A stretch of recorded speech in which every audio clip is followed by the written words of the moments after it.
சாதி விட்டு சாதி திருமணம் செய்யக்கூடாது என்பதிலே ஒரு சனாதன கருத்து இருக்கிறது. சாதி கலப்பு ஏற்பட்டுவிடக் கூடாது, சாதி தூய்மைவாதம் இங்கே பாதுகாக்கப்பட வேண்டும் என்பது சனாதனத்தின் உச்சம். அகமண முறை, சாதி விட்டு சாதி திருமணம் செய்வது, மதம் விட்டு மதம் திருமணம் செய்வது புறமண முறை.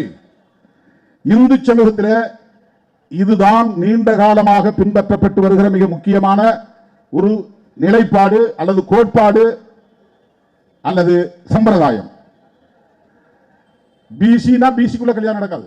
முதலியாரும் பிள்ளைமாரும் திருமணம் செய்வார்களா? செய்ய மாட்டார். நல்ல நண்பர்களாக இருப்பார்கள், சேர்ந்து தொழில் செய்வார்கள், சேர்ந்து அரசியல் செய்வார்கள். அப்படி திருமணம் செய்ய மாட்டார்கள். கொடுக்கல் வாங்கல் இருக்காது. இது ஒன்று மட்டும் ரொம்ப கராரா போயிட்டு இருக்கும். எல்லா வகையிலும் சேர்ந்து இருப்பார்கள். தண்ணி அடிக்கிற போது எதுவுமே பார்க்க மாட்டான், சேர்ந்து தண்ணி அடிப்பாங்க. அப்பெல்லாம் எச்சி இருக்குன்னு கூட பார்க்க மாட்டான். ஊறுகாயா எல்லாரும் ஒரே நேரத்தில் போட்டு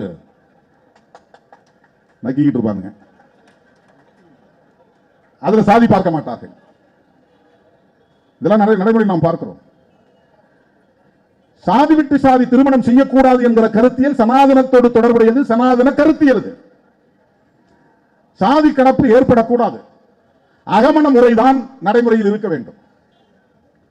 சதி வழக்கம் சனாதன முறைதான். விதவைகள் திருமணம் செய்யக்கூடாது, அது ஒரு சனாதனம் தான்.